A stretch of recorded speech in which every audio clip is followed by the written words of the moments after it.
I was recently speaking to a woman in her 70s, and she needed help with something online, and I was the techie down the neighbor that was able to help her out. However, I had so much patience with her, and I was so impressed with the amount of patience I had, but when I came back home and my son said something to me, I just lost it. And I want to try to figure out, why is it so interesting that I could be extremely patient with this woman who I don't really see so often, but when it comes to somebody who's even closer to me, I can really lose that patience. So today we're going to talk about the difference of impatience and patience, and why it is that impatience can really burn. And the first thing I want to speak about is, why is it we're so impatient with the people closest to us? And it's really fascinating if you think about it. The people who we spend the most time with, the people that we know the best, the people that we want to be the closest with, for some reason we are the least impatient with. Why? Because they do the things over and over and over again, and there's just so much repetition when it comes to what it is that they're doing. Think about the scene when everything's flying around your house and everyone's just losing it, and then somebody knocks on the door. And then all of a sudden everybody's able to put themselves together and go to the door and say, "Hi, how are you?" Put on a smile, even though a lot of people you could probably tell if it's fake. But it's so interesting that we have that ability to just shift and change it. So why can't we be that patient with the people that we want to be patient with? And if we can start to understand, hey, I can be patient with those people, I don't have to be so judgmental, I can be a little bit less aggressive when it comes to them, then all of a sudden we might have a situation where we can do more. And I think that is something that is so important when it comes to patience, because when we are looking to do certain things and have certain relations, the more patient we can start to be, the better the relationship's going to be. Because when people do things that we're close to and we get impatient with them, all that's doing is putting strain on the relationship. And even when it comes to an adult and a child, it's just putting strain on the relationship. And usually it's not one time, but they're usually a bunch of habits that happen again and again and again. And because of that, we end up ruining the relationship in the long term. And one really cool way to start to shift your frame is, instead of reacting, look to get curious. Look to understand what's going on. The other day I was sitting in a chair and I was drinking a coffee, and my son threw a football at me. And honestly, I freaked out. I was like, "What are you doing? I'm drinking a coffee. Can't you see I'm drinking a coffee?" And he looked at me, he's like, "Actually, I just didn't notice." And what was interesting, he was in his own world and he just happened to throw the football in my direction, and it happened to hit me square in the face. But because I reacted right away as opposed to getting curious, I probably didn't have the best response. And what I learned from that is that, you know what, the next time he does something, I can't react right away, because especially with those people that we're closest with, we end up reacting right away and we put tension on that relationship. So make sure to get curious more in the moment as opposed to reacting in the moment. And what's interesting is that this idea of impatience doesn't only apply to relationships, it also applies to our businesses.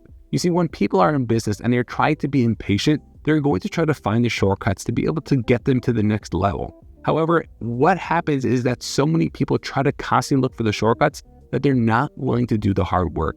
And this is something that I struggle with so much, and it's something that I'm trying to work on, because I understand that if I want to really be successful, I have to be able to do the work. And for so many people, they're not looking to do the work, they're just looking to be able to see how quickly they get to the next place. But if we can start to say, hey, what do I have to do? How can I be more patient? Then all of a sudden we have this ability to be able to take on those things that we want to be doing. So ask yourself, what is it I need to be doing? How is it I should be doing it? And what can I start to put in perspective right now to say, hey, it's not going to happen tomorrow, but give me a 10-year goal, a 20-year goal. Because if we can start to set those goals, number one, they're very tangible. If I asked you to make $1 million in 10 years, would you be able to do it? It seems a lot less scary than not saying you're going to have to do it in a year from now. And what's interesting is, many times when we set a longer goal, we end up taking more consistent action, which leads to the goal happening a lot sooner.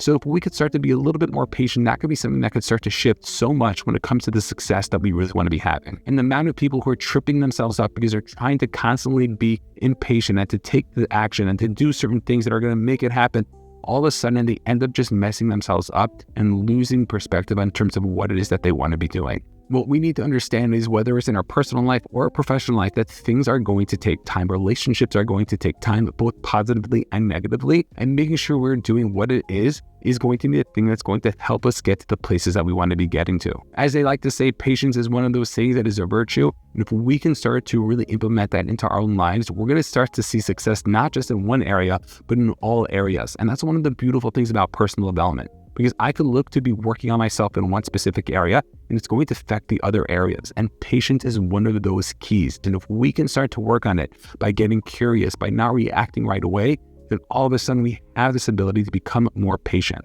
And another frame that I really like when it comes to patience is that, although on the one hand, internally we might feel impatient, we can still act patiently, meaning that we might want to be able to go do something right now. However, if we can start to hold ourselves back, what that shows is that although I'm internally freaking out because I want to go do it, but the fact that I'm not moving shows that I'm being patient in the moment. And by doing that again and again and again, and by building that discipline and by building that pattern, what's going to happen is we're going to be able to be showing ourselves, you know what? I keep saying I'm not a patient person, but over the past month, I've been pretty patient when it comes to X, Y, and Z. Then all of a sudden you start to be able to work on yourself to become that person that you want to become. So think about one specific area, one area that you want to be working on your patience so you can get emotional about it and you can actually start to say, hey, you know what? I want to do this regardless about what else is going on. Because once we can start to work on that one point, then we can start to translate it to other points as well. And if you're the type of person who constantly gets reprimanded by other people and you really don't like it and you don't want to deal with it anymore, make sure to take a look at this next video about how it is we can deal with those people.